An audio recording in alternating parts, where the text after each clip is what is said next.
We were group 8. Eliza, Axel, and We realized that what we learned in project management can't be explained in a day. So our group decided to create a 3-day blog to answer what we have learned and done in class.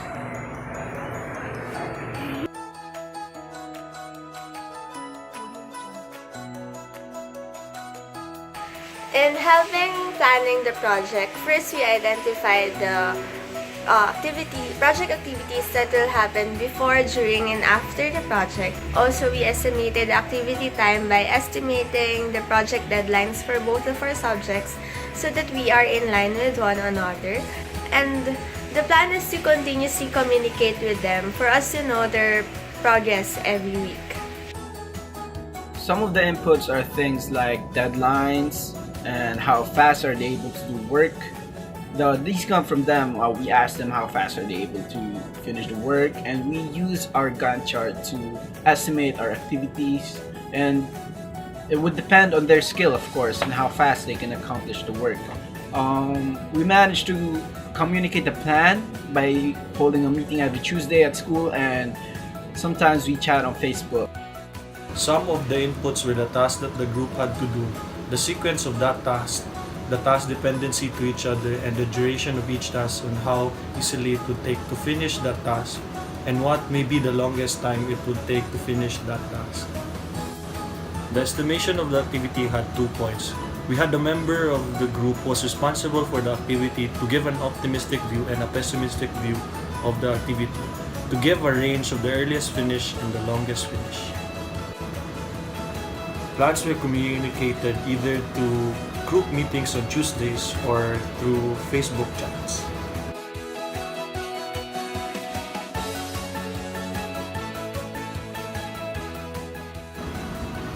Progress meeting reports were done during group meetings on Tuesdays for us to have a recent update on what happened during their class and the comments that were given to them by their prof.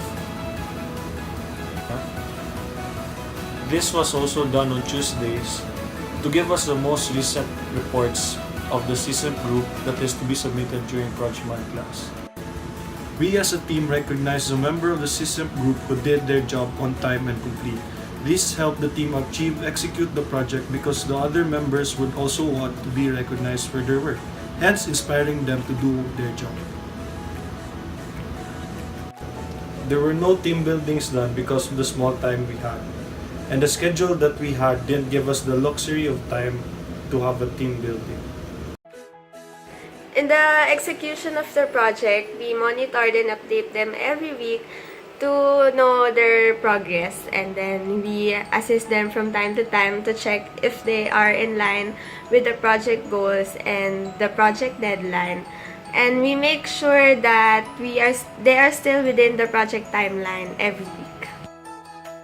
Progress meetings, we just meet in school every Tuesday, and sometimes they chat us on Facebook so that they can give us short reports on what happened to their project. And we also recognize those who are able to do their job, their work, their task very efficiently and fast. And also, we didn't have any team building because there's only a short amount of time given to us.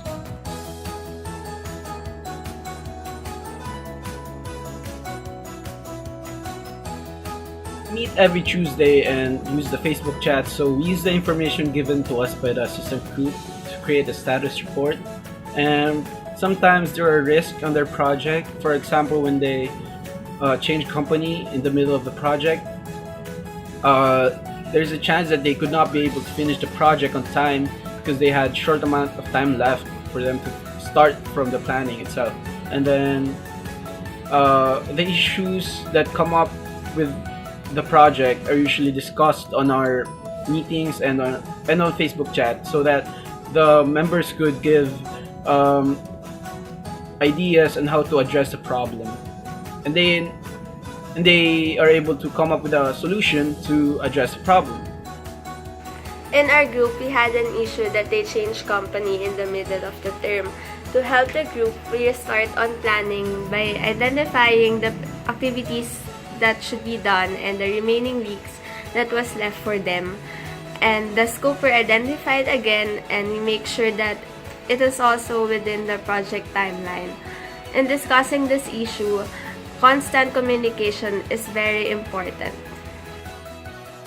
When we create the status report, we first meet with the system group and ask them what they had finished this week. Then follows what they have to finish in the next week. Follow-ups and adjustments were steps that were done when plans are not met. For example, when the system group had their first company disapproved, they had to adjust and accept that the company needs to change by looking for another company and having it approved again. Issues were mainly discussed during meetings and chats, wherein members who had the issue talks about it and ask for members' help to solve that issue. Those issues were also solved by coming up with a plan on how to address it.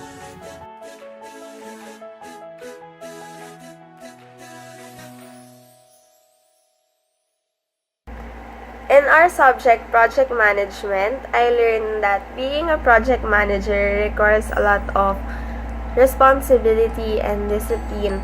You must first know and understand what is the project you're handling, and you will be the one who will check the schedule and the progress.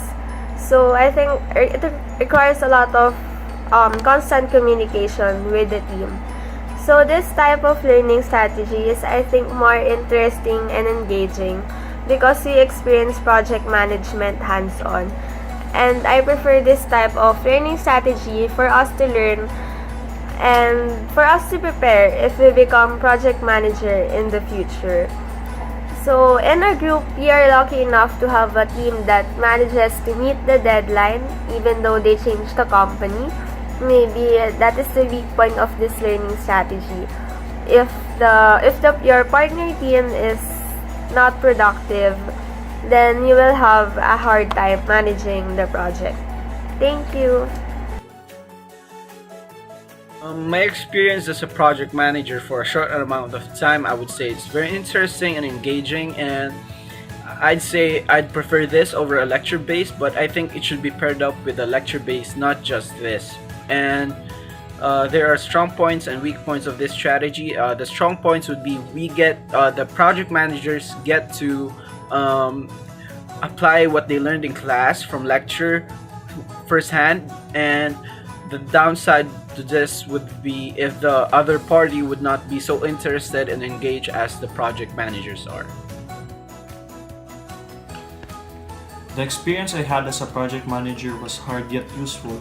As the saying goes, experience is the best teacher. This taught me that first-hand experience in managing a group was the best way to teach a project manager to become a real project manager.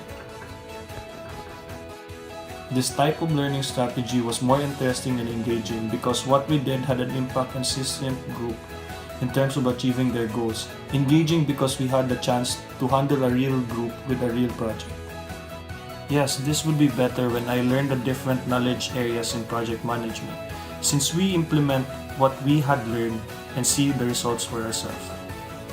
The strong point of this learning strategy is the experience we get from handling real projects, while the weak point might be the lacking knowledge if we didn't go through a regular class and directly went to handle a real project.